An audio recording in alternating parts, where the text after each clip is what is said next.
Hello, केम छो? मजामा? I hope all of you are fit and fine और खूब अच्छे से पढ़ाई कर रहे होंगे। चलिए सर, अपने काम को आगे बढ़ाएं। आई have already started with bank audit और मैंने अपने प्रीवियस वीडियो में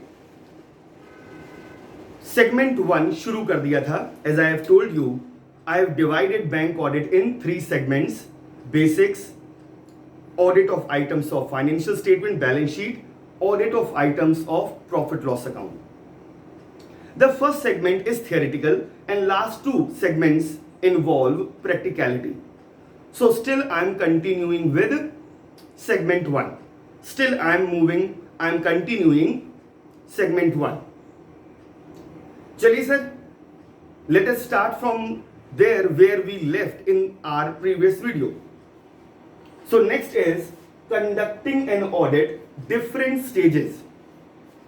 अब अगर आप अपने मॉड्यूल को कंसिडर करें, there are 18 points. You can say these are the 18 things auditor has to do when he is conducting an audit. मेरे हिसाब से before start of actual audit, verification, vouching and all that, he has to do these 18 steps, 18 points.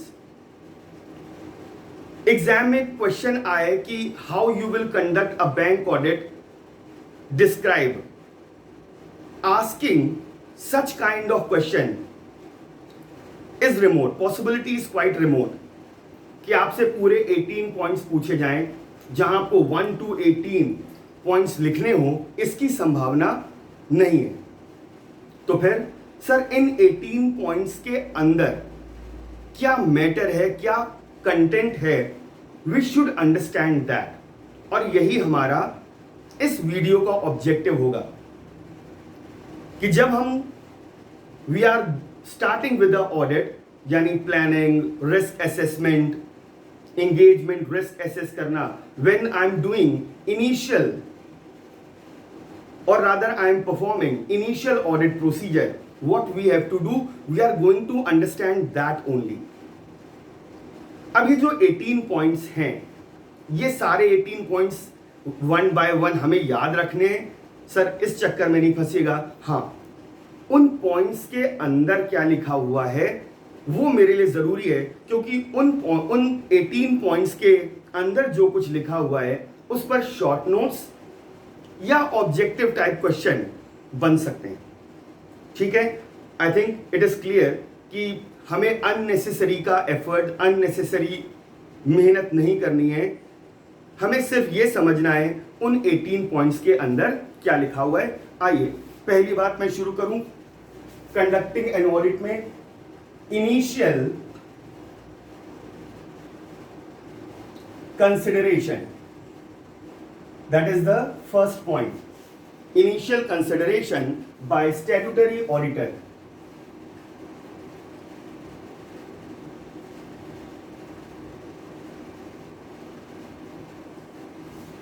There are 9 points to be covered by auditor as initial consideration. Now this can be asked in your exam. Briefly discuss initial consideration to be made by auditor when performing bank audit, right. तो आइए 1 by 1 चलें। पहला है declaration of indebtedness.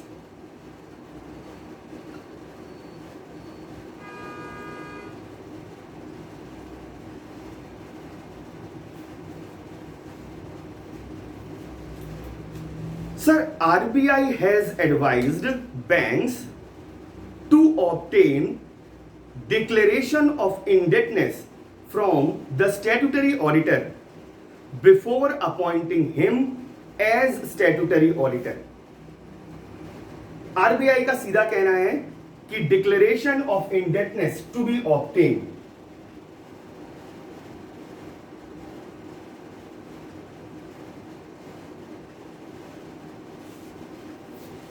No that what is this declaration of indebtedness? The statutory auditor has to make this declaration before accepting the engagement. Supposing Bank of India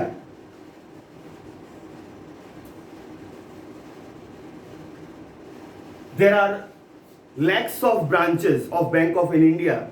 I'm taking just three. One is in Kanpur, one is in Lucknow, and one is in Mumbai. Supposing Mr. A, he has taken a loan from Bank of India Kanpur branch, any amount, say rupees 10 lakh. ठीक है जी? And this Mr. A is appointed as auditor of Mumbai branch. He is appointed as statutory auditor of Mumbai branch. First question is whether he can accept the appointment. Sir, I have already discussed in previous video that all the provisions of section 141 subsection 1 subsection 2 subsection 3 is applicable in case of statutory auditor of bank as well. So जहां पर loan का amount 10 lakh है, he cannot accept the auditorship in Mumbai branch. ठीक है sir, मैं ये तो हो गई कंपनीज एक्ट की बात, और ये भी याद रखना है 141 सबसेक्शन 3 बैंक के केस में भी लागू होता है. अब यहां पर अगर मिस्टर ए, तो सीधी सी बात है, mister A is indebted, so he will make declaration that I am indebted, and then he will not be appointed. So what he has to do? He has to liquidate this loan. The option available Mr. A is what? To liquidate this loan. आप इस loan को खत्म करो and then make a declaration that Mr. A is not owing any debt from Bank of India, and then he can be appointed as statutory auditor. तो RBI ने advice कर दिया कि इस कॉम्प्लेक्सिटी को रिमूव करने का सबसे बढ़िया तरीका यह है कि जिस व्यक्ति को ऑडिटर अपॉइंट किया जा रहा है वही डिक्लेरेशन देगा कि क्या जिस बैंक का वो ऑडिटर अपॉइंट होने जा रहा है उस बैंक में वो इंडेटेड तो नहीं है. I hope it is clear. So every statutory auditor, supposing Mr. A is having loan from Allahabad Bank and he is appointed as auditor in Bank of India branch of any branch of Bank of India, he can accept the appointment. But same bank में loan और उसी bank में statutory auditor, this is problem. So every auditor has to make declaration of indebtedness. चलिए sir, एक बात हो गई. Moving to second thing, and that is internal assignment in bank.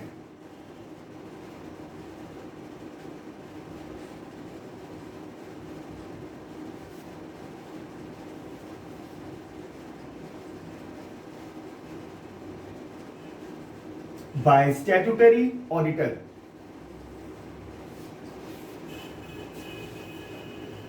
Sir, again, a person who has undertaken any internal assignment in the bank. Internal assignment यानी concurrent audit और similar audit, internal audit. तो अगर किसी व्यक्ति ने कोई internal assignment like concurrent audit वो कर रहा है, यानी मंथली इंटरवल पर he is already submitting the report regarding bank operations, then he can not be appointed as statutory auditor. तो I can say a person who has undertaken any internal assignment of a bank such as concurrent audit should not accept the statutory audit assignment. ठीक. दूसरी बात. तीसरी बात, planning.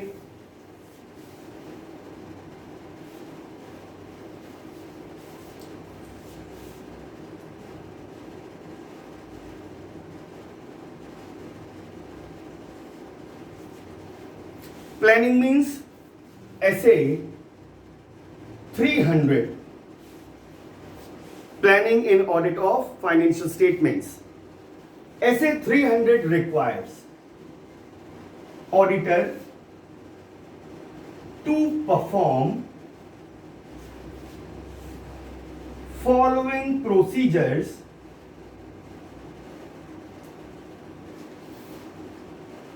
prior to acceptance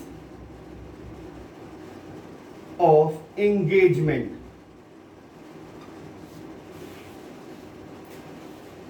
SA 300 planning.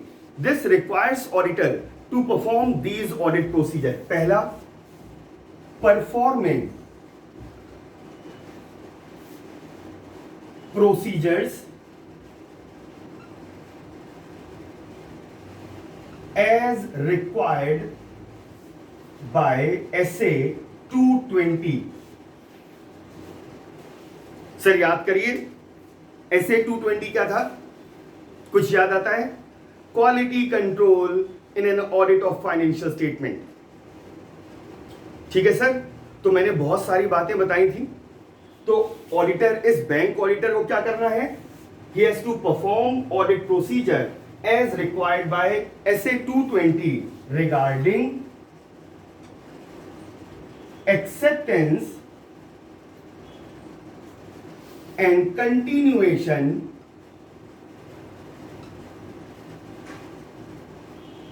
of client relationship and engagement. क्योंकि ये bank audit है, you can say specific engagement. ठीक, कुछ याद आता है इसके अंदर आपने क्या पढ़ा था? वो जो आपने SA 220 में पढ़ा था उसको यहां पर रिप्रोड्यूस कर सकते हैं इसके जस्ट आफ्टर दिस. सर याद करिए, अगर आपको याद आता है कि SA 220 ने क्या कहा था regarding acceptance and continuation of client relationship and engagement. वहां मैंने आपको बताया था SQC1 requires the firm to obtain following information before accepting the engagement so as to enable its engagement partner to take decision regarding continuation of relationship and engagement. Integrity of management, TCWG, key owners, competence of engagement team to perform engagement, whether engagement team and firm can comply with ethical standards. याद आता है sir? So, जब हम अपना appointment स्वीकार करेंगे, SA 300 कहता है SA 220 में जो प्रोसीजर बताया गया है किसके बारे में? Regarding acceptance and continuation of client relationship, इसको परफॉर्म करिए. और दूसरा, obtaining understanding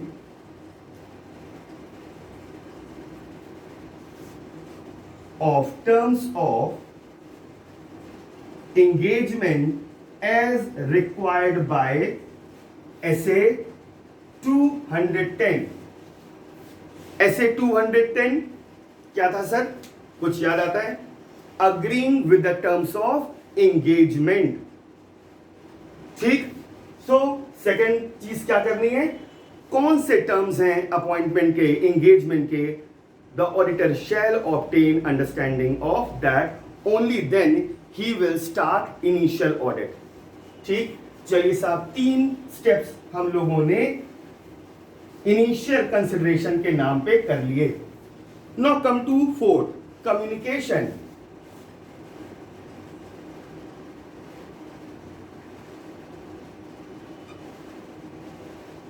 With previous auditor. That is the 4th step to be taken by auditor. Sir, clause 8, part 1,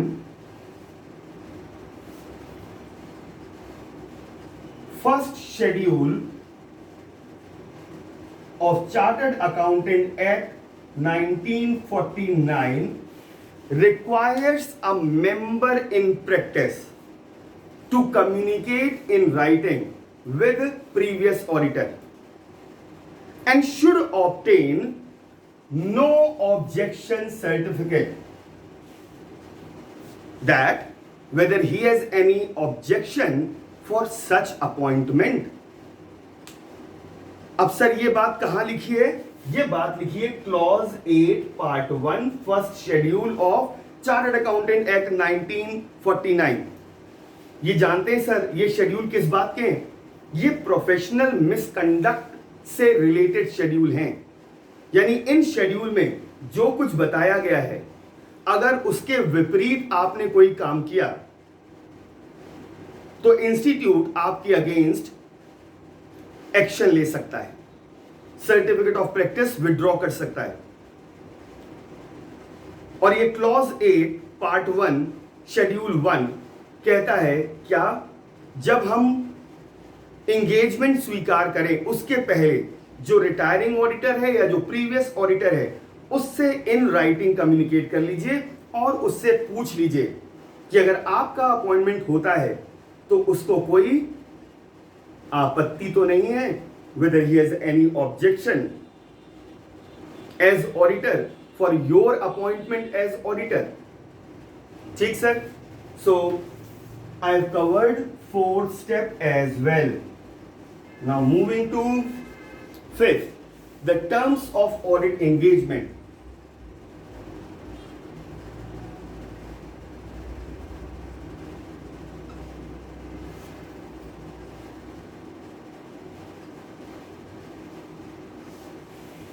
Again, I am talking about SA 210. The auditor shall agree to terms of engagement for each period. अब sir फिर से आप SA 210 याद करिए, जहां पर मैंने आपसे कहा था it is not necessary that auditor shall give letter of engagement every year unless until these circumstances exist. याद आता है? यहां पर क्या कहा जा रहा है? हर वर्ष जिसके लिए आप स्टैट्यूटरी ऑडिटर अपॉइंट हुए हैं, you should agree to the terms. Every year you have to send engagement letter. That's what they mean. ऐसा क्यों? सर याद रखिए, हर साल आरबीआई जो हमें बैंक ऑडिट अलॉट करती है ब्रांच ऑडिटर के तौर पर, every year the branch is changed. इस साल मुझे कानपुर की स्वरूप नगर ब्रांच का, एसबीआई की स्वरूप नगर ब्रांच का ऑडिट मिला. अगले साल हो सकता है लखनऊ की मुझको हजरतगंज ब्रांच का ऑडिट मिले. हो सकता है अगले साल मुझे रायबरेली की एसबीआई की किसी ब्रांच का ऑडिट मिले. Every year the bank branches are changed, means every year generally we get new branches. So it is essential that as auditor we should agree to the terms of engagement for each period. These terms of engagement should be documented as well so that any misunderstanding does not arise in future. कोई confusion arise नहीं होता है अगर हम in terms of engagement को document कर लें. Correct? So next is initial audit engagement, that is 6th.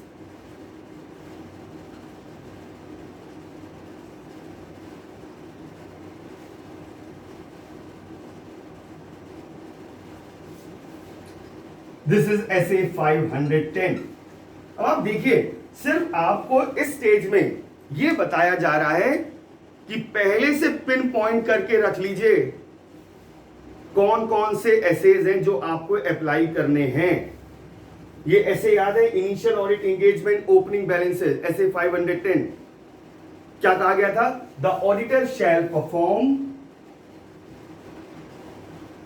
Audit procedures to ensure opening balances do not contain material misstatements materially affecting current period financial statements. If so, disclosure shall be made.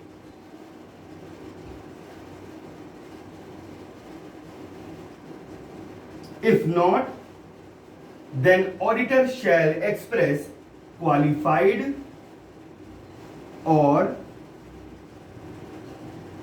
adverse report as may be appropriate. ठीक, सो देखिए साहब कितने सारे SAs हैं in line which we have to apply, right? तो that is step number 6. चलिए sir, moving further, next is assessment of engagement risk.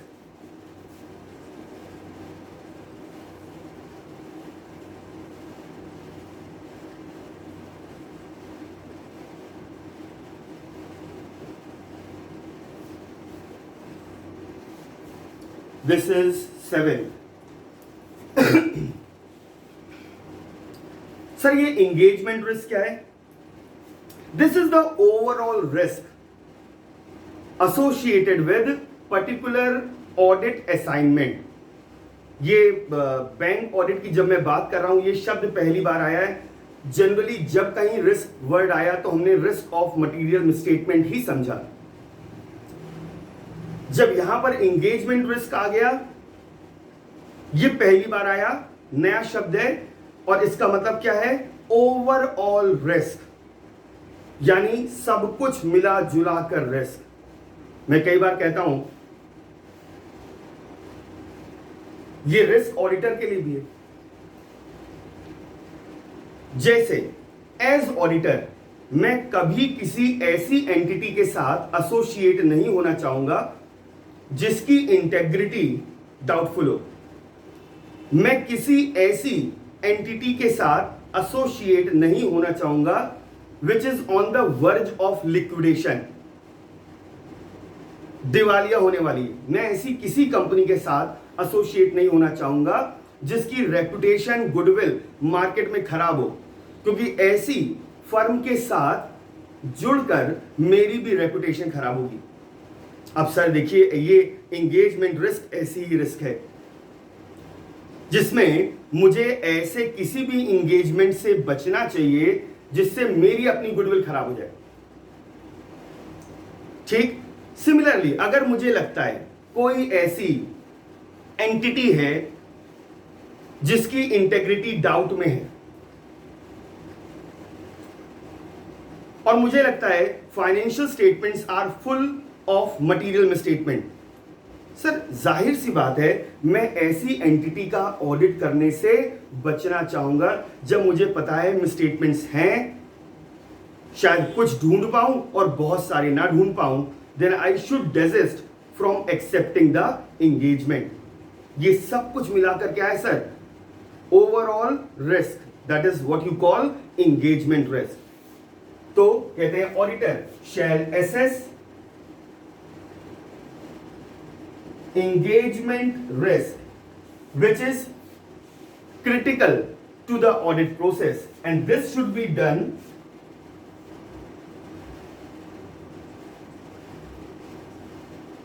prior to acceptance of engagement because it affects decision regarding acceptance of engagement and planning.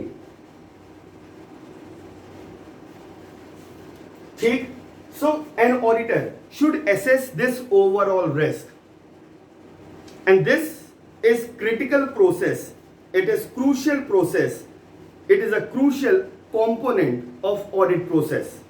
And this should be done prior to acceptance of engagement, because this assessment, that is engagement risk, assessing engagement risk, affects not only the decision regarding acceptance of engagement as well as planning. So that was 7th stage. Now next is 8th.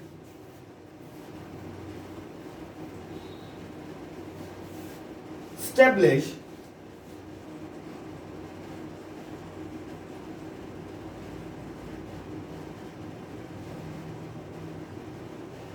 the engagement team. कहते हैं qualified and experienced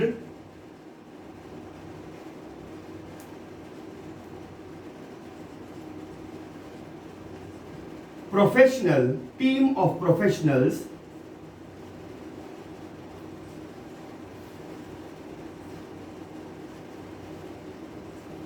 is important factor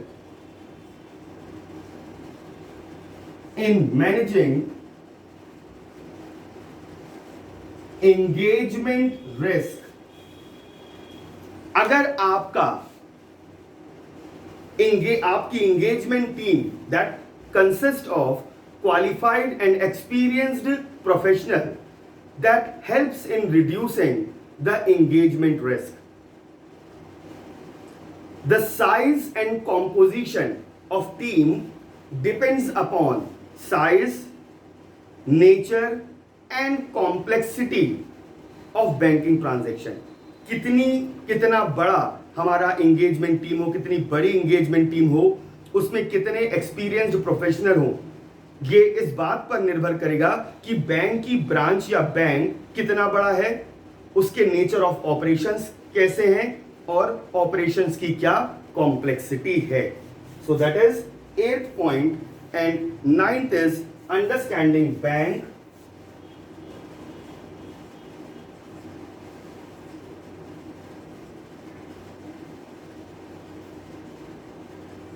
and its environment. Now that is essay 315. Sir ये भी पढ़ा चुके हैं. जितने यहां पर जितने ऐसे मैंने आपके सामने लिखे, ये सब डिस्कस हो चुके हैं सर. याद करिए ऐसे 315 क्या कहता था sir? The auditor shell obtain understanding of entity and its environment, including its internal control system, so as to identify and assess risk of material misstatement, whether due to fraud or error, at financial statements level and at assertions level. So, initial consideration के नाम पर ये 9th point कहता है you should obtain understanding of bank, its environment, कैसे operate कर रहे हैं, कैसा स्ट्रक्चर है, how things are, how operations are taking place. You should obtain understanding of the bank and its operation so that you can identify and assess risk of material misstatement whether it is due to fraud और error. ये दोनों level पे काम करना है, financial statements level पर भी और एट असर्शंस लेवल पर भी. So these are the 9 criterias, 9 points which auditor should cover as initial audit, initial consideration by auditor. Now this can be asked in your exam. What are the initial consideration when conducting bank audit? And then all 9 points you have to specify, right? चलिए sir एक बार जरा इतना नजर डालिए, then we will move forward.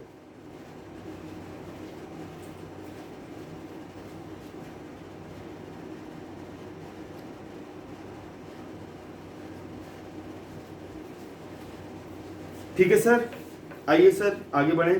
तो initial consideration by statutory auditor we have done. Now second is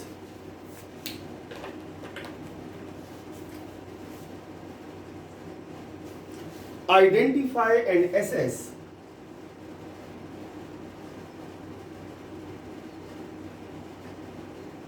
risk of material statement. Sir just अभी point number 1 का रोमन का 9th पॉइंट मैंने पूरा का पूरा आपसे डिस्कस किया, सेम थिंग यहां पर भी आ जाएगी। Now come to third, understanding bank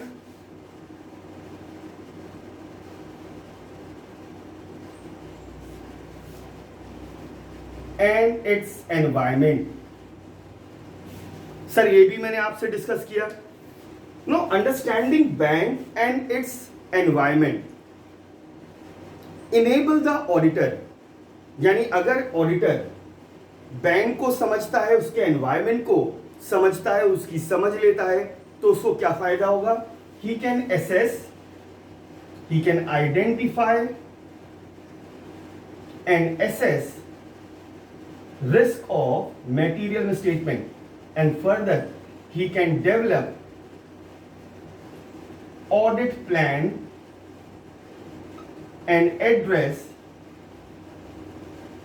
specific risks। अब ये सर एंगेजमेंट रिस्क तो हम समझ गए क्या है, ओवरऑल रिस्क जो हर एक को अफेक्ट करती है, ऑडिटर को भी अफेक्ट करती है, ऑर्गेनाइजेशन को भी अफेक्ट करती है। अब ये स्पेसिफिक रिस्क क्या है, ये सर आप पढ़ चुके हैं। जब हम रिस्क का असेसमेंट करते हैं, दैट इज ऑडिट रिस्क, तो 2 लेवल पे होता है, याद करिए। एक तो फाइनेंशियल स्टेटमेंट्स के लेवल पर, और दूसरा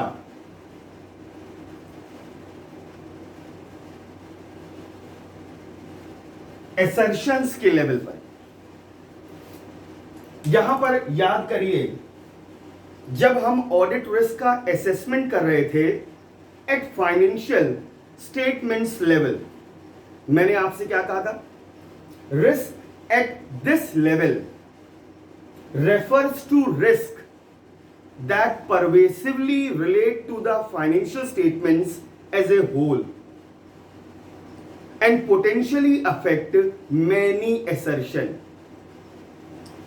जब हम ऑडिट रिस्क, इनहेरेंट रिस्क और कंट्रोल रिस्क को फाइनेंशियल स्टेटमेंट्स के लेवल पर एसेस करते हैं, तो risk of material misstatement pervasive होता है, यानी उसका प्रभाव पूरे फाइनेंशियल स्टेटमेंट पर पड़ रहा होता है।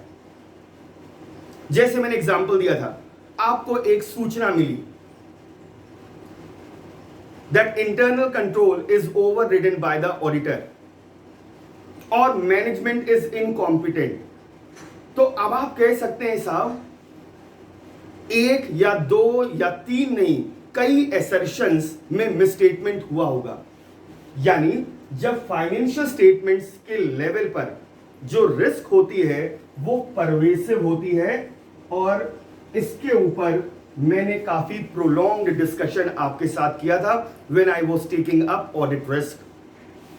जब असर्शंस के लेवल पर हम रिस्क को एसेस कर रहे होते हैं, तो यहां पर रिस्क क्या हो जाती है?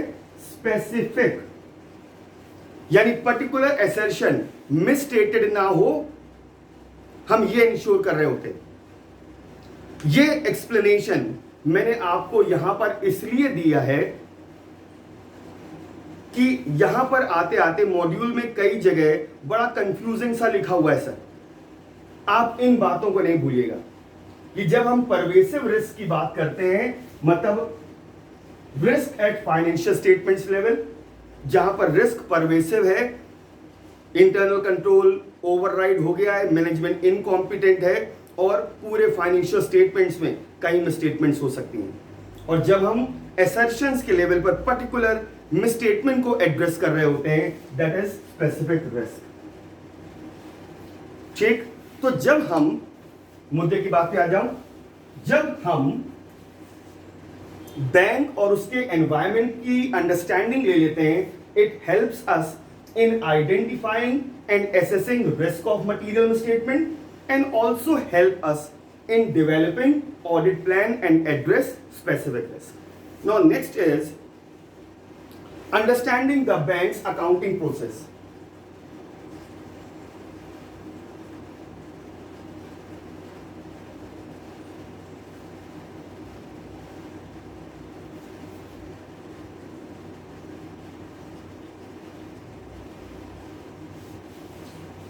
कहते हैं the auditor shall also obtain understanding of banks accounting process that enables auditor. जब आप बैंक के अकाउंटिंग सिस्टम को समझोगे तो आपको क्या फायदा होगा? पहला, same, you can identify and assess risk of material misstatement. Further, you can design and perform additional audit procedures. Right? So आप अपने ऑडिट प्रोसीजर को डिजाइन कर सकते हो, एडिशनल ऑडिट प्रोसीजर्स परफॉर्म कर सकते हो। नेक्स्ट आइए, understanding risk management process. Next is, fifth is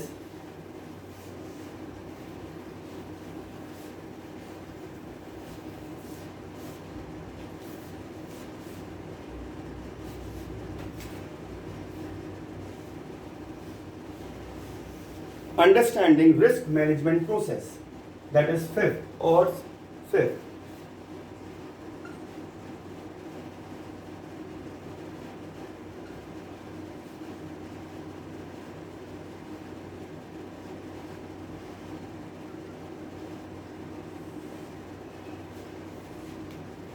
sir every bank, यहां भी सर कोई नई बात नहीं पढ़ने जा रहे हैं, मैंने शुरू से मेंटेन किया, हर सेक्टर की अपनी रिस्क होती है सर, हर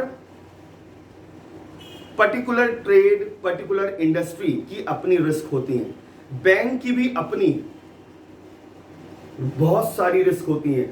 पैसा लोन पर दिया, ऐसा ना हो वो वापस ना मिले।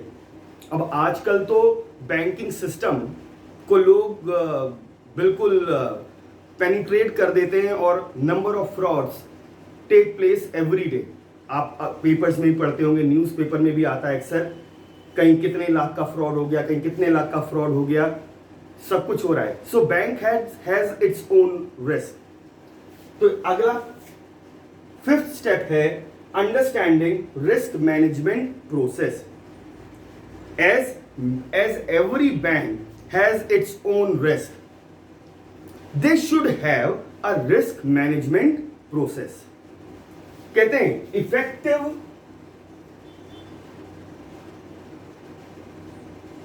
risk management process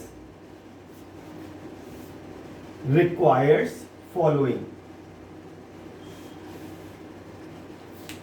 अगर effective risk management process establish करना है तो दिस इज एसेंस। क्या एसेंस है? पहला, फर्स्ट, इन्वॉल्वमेंट ऑफ TCWG।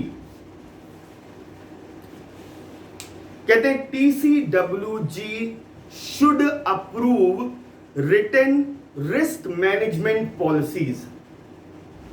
यानी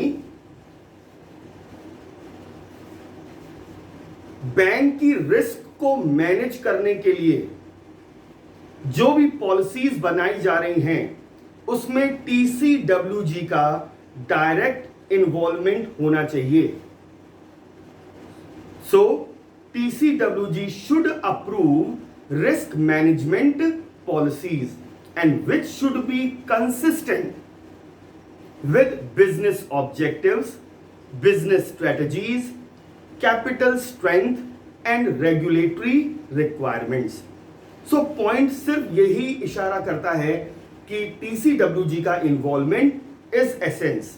Whenever risk management policies are formulated, these should get approved by the TCWG and these policies should be consistent. ये जब हम कहते हैं शुड बी कंसिस्टेंट, इसका मतलब ये है ये पॉलिसी ऐसी हो जो बिजनेस ऑब्जेक्टिव्स से रिलेटेड रिस्क को एड्रेस करें, स्ट्रेटजीज बनाकर इन रिस्क को मिटिगेट करें, कैपिटल स्ट्रेंथन करें and so on.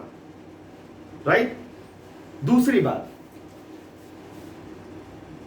Identifying, measuring monitoring risks, कहते हैं those risks which significantly affect banks goals.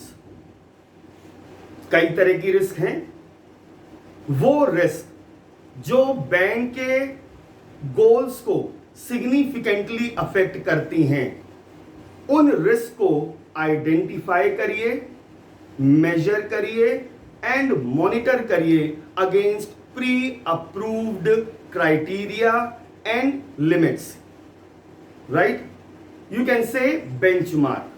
So those risks which significantly affect bank's goals, such risk should be identified, measured, monitored against pre-approved criteria and limits. Pre-approved criteria and limits मतलब इन policies में benchmarking कर दी जाती है कि हर बार इन benchmarking के against में आप transactions को, ऑपरेशंस को इवैल्यूएट करिए। सो ये काम करना है दूसरा। तीसरा,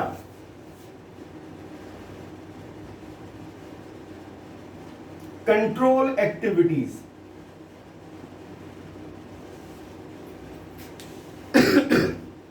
कहते हैं साहब कंट्रोल एक्टिविटीज में कहते हैं there should be appropriate controls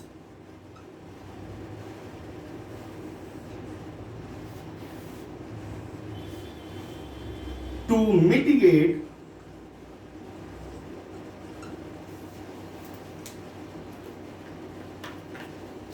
risks, to mitigate risks, including there should be appropriate या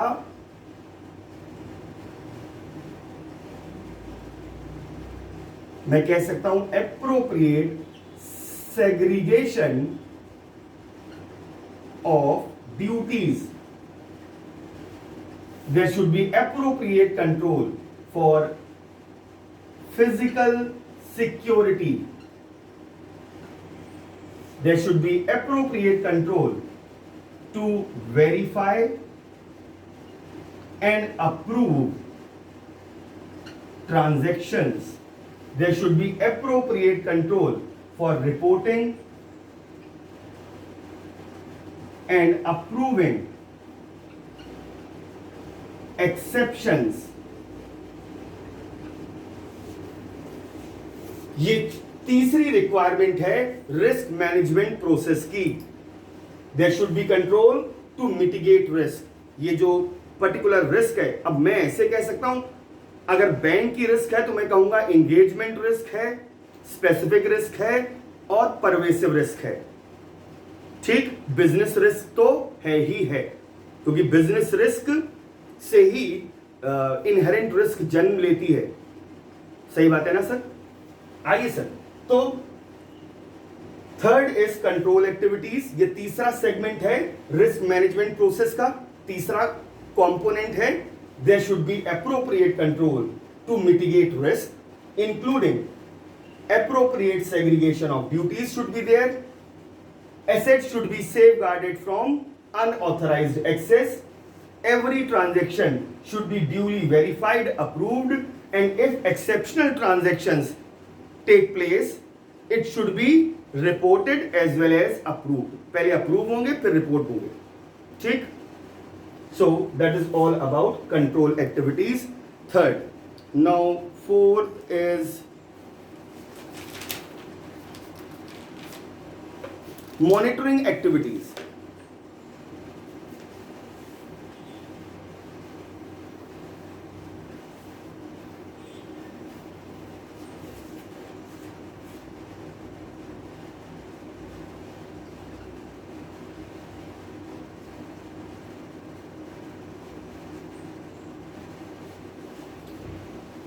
कहते हैं साहब risk assessment models, assumptions etc., which are used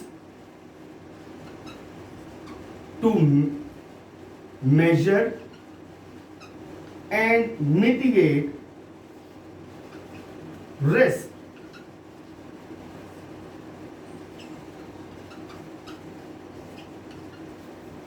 should be periodically assessed and updated. तो हर इन पॉलिसीज को लेकर बैंक में रिस्क असेसमेंट मॉडल्स बन जाता है, मेथोडोलॉजीज बन जाती हैं, एजम्पशंस बन जाते हैं. इन रिस्क असेसमेंट मॉडल्स जैसे ही पॉलिसी बनती है, मॉडल बनने लगता है, ये काम होगा, ऐसे होगा, बिल्कुल हर चीज वेल प्लान्ड हो जाती है. ये ट्रांजैक्शंस होंगे तो इस तरह से होंगे, और हर बार एक चीज का ध्यान रखा जाता है, जो सिग्निफिकेंट रिस्क हैं इनको जहां तक हो सके हम मिटिगेट कर दें, खत्म कर दें, रिड्यूस कर दें. तो जो भी रिस्क असेसमेंट मॉडल्स हैं, मेथोडोलॉजीज हैं, एजम्पशंस हैं, जिनको हमने इंप्लीमेंट किया है to measure and mitigate risk, these should be regularly assessed and updated. Right. Next आइए सर, इस रिस्क असेसमेंट सिस्टम का पांचवा कंपोनेंट रिलायबल इंफॉर्मेशन सिस्टम. कहते हैं bank should have reliable information system providing adequate financial, operational and compliance information on timely and consistent basis. Manage bank के लिए बड़ा important है sir. They should have very good, effective, reliable information system, and it should provide information related to finance, operations and compliances. Management requires such information. These information should be understandable by the management and help them to monitor, to mitigate the risk. Right? So these are 5 components of risk management process. ठीक है साहब, जरा यहां तक एक बार और आप लोग रिव्यू करिए.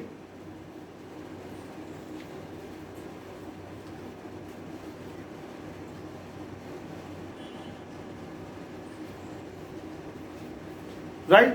आइए sir, so this is quite theoretical portion और थोड़ा सा पढ़ना पड़ेगा. यहां पर बहुत प्रैक्टिकलिटी इन्वॉल्व नहीं है, but best part is that कि साहब सारी चीजें अगर हमारा पुराना सब प्रिपेयर्ड है, सारे एसेज जो मैंने आपको पढ़ाए वो अगर प्रिपेयर्ड है, तो फिर this portion is easy to cover. Next आइए sir, engagement team discussion 6.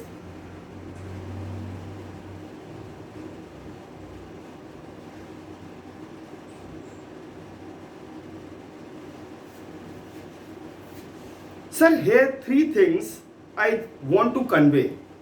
Engagement team discussion. This discussion कहते हैं डिस्कशन होल्ड, हेल्प या enable engagement team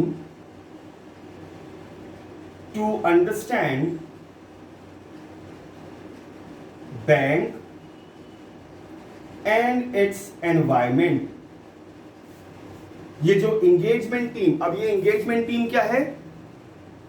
Engagement team consists of engagement partners, their key members, other experts and so on. वो पूरी team जो मिलकर bank audit conduct कर रही है उसको हम क्या बोल रहे हैं? Engagement team.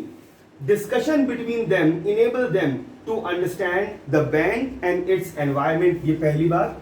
दूसरी बात, discussion should be on banks on susceptibility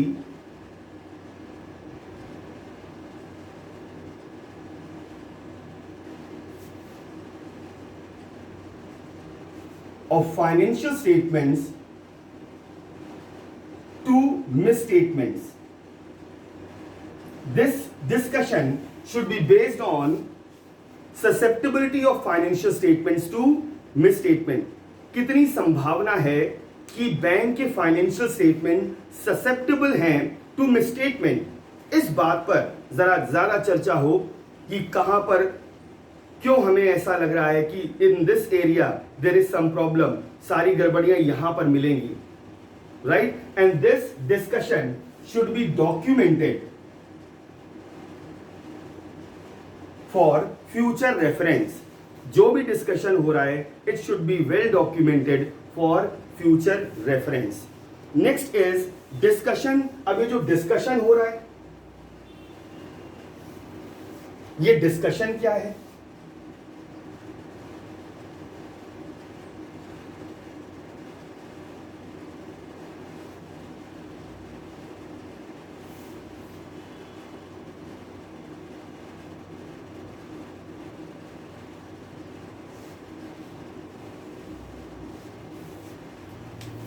ये जो एंगेजमेंट टीम के मेंबर्स हैं, ये किस बारे में चर्चा कर रहे होंगे? राधे फिल्म कैसी है, अच्छी है, खराब है, 1.5 घंटे की है, 2 घंटे की है, ये डिस्कशन हो रहा होगा. डिस्कशन किन बातों पर हो रहा होगा? आइए देखिए. Errors that are more likely to occur. कौन से एरर्स हैं जिनके होने की संभावना ज्यादा है? Errors that have been identified in prior period need to maintain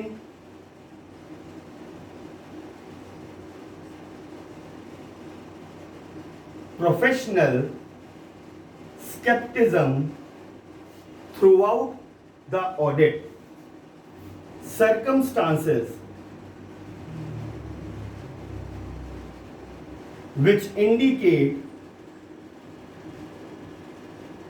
existence of material misstatements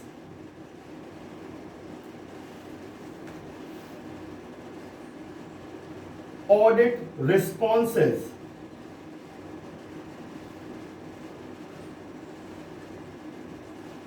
to engagement risk, pervasive risk and specific risk. So discussion is generally done on these aspects. कौन सी errors हैं जो रीअकर कर सकती हैं? पिछले सालों में कौन सी एरर मिली? इस बात पर डिस्कशन कि all the members should maintain an attitude of professional scepticism throughout the audit. Discussion on those circumstances which are indicating about existence of any fraud, that is misstatement, and how we are going to respond the engagement risk, specific risk and pervasive risk. ठीक? So that is discussion. Now next is establish the overall audit strategy.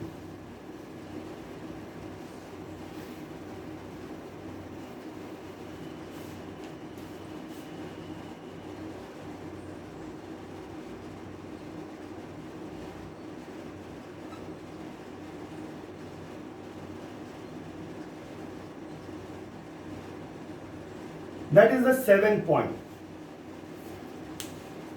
कहते हैं prior to commencement of audit, जब हम अपना actual audit करें, और audit strategy मैं आपको बता चुका हूं, जिसका एक मतलब ये भी होता है how well I can mobilise my human resource. और मैं मानता हूं जितना इफेक्टिवली हम ह्यूमन रिसोर्स को यूटिलाइज करेंगे, जितना ऑप्टिमम यूटिलाइजेशन होगा, उतना हमारे पास ऑडिट को लेकर अच्छे परिणाम आते हैं. So before commencement of audit, the auditor shall establish the overall audit strategy involving all key members of the engagement team and other appropriate experts or professionals. जब ये ओवरऑल ऑडिट स्ट्रेटजी बने तो जितने की मेंबर्स हैं हमारी engagement team के और जो भी एक्सपर्ट्स हैं उनका भी इन्वॉल्वमेंट होना चाहिए. Now next is develop audit plan.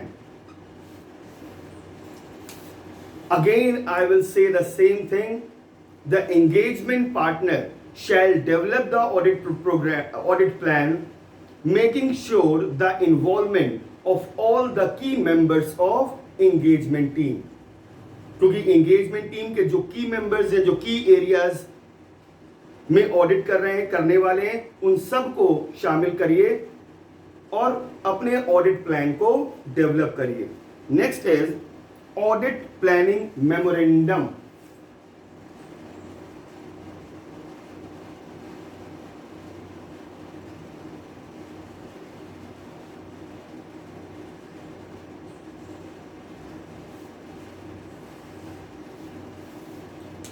अब ये ऑडिट प्लानिंग मेमोरेंडम क्या है सर?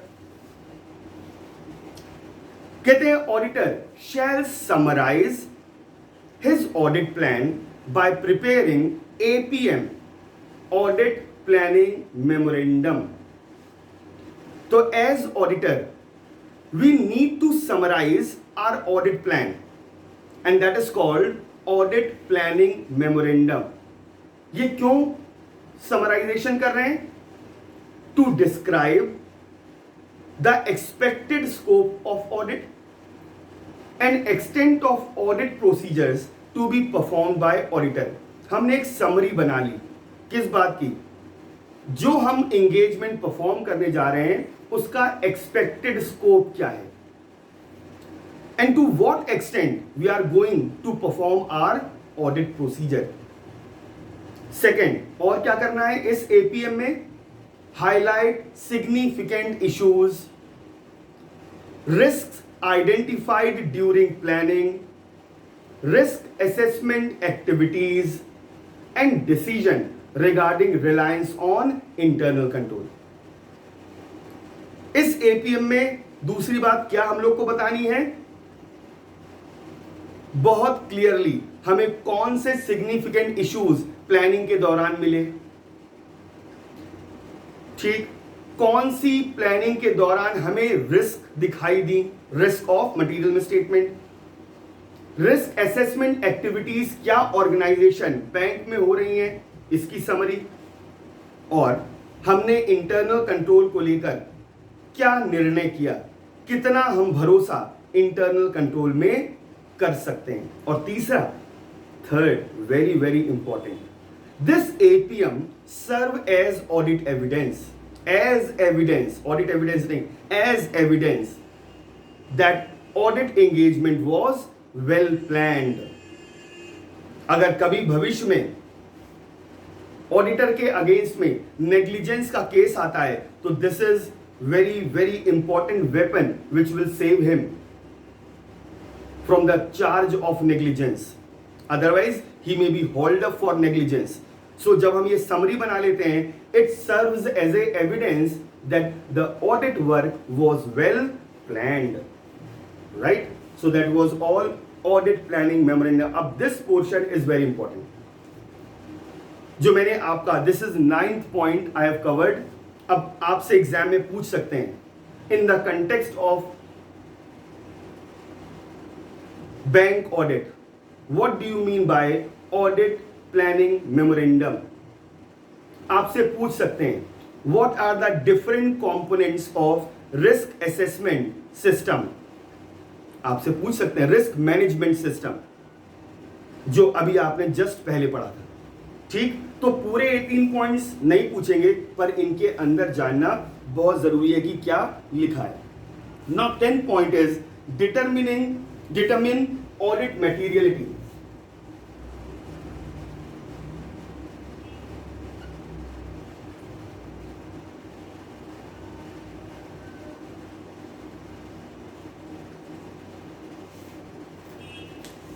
सबसे इंपॉर्टेंट कहते हैं when performing engagement the auditor shell consider the relationship between materiality and audit risk.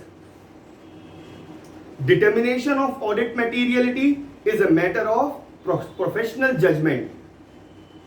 ये मैं आपको बता चुका हूं. And in case of bank, this materiality has to be determined on the basis of knowledge of bank, reporting requirements for financial statements, regulatory requirements, and assessment of engagement risk.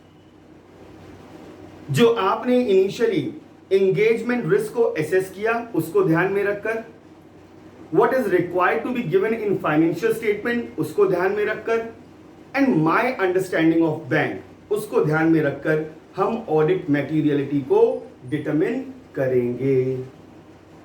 ठीक है sir. So in this video I have covered 10 points और मैंने हर एक के बारे में आपको एक समरी टाइप की दे दी. ध्यान से अगर आप इस वीडियो को सुने एक बार, दो बार, तीन बार और फिर मॉड्यूल में बैठकर अपने आप अंडरलाइन करिए. This process is going to help you lot in understanding, grabbing the matter what is there. Because I have already told you this portion 3 segments in bank, this segment is theoretical. But if your prior areas regarding essays are strong, then you won't face any problem. फिर तो यहाँ बस केवल एक बार go through होना है. ठीक. तो remaining points I will cover in next video.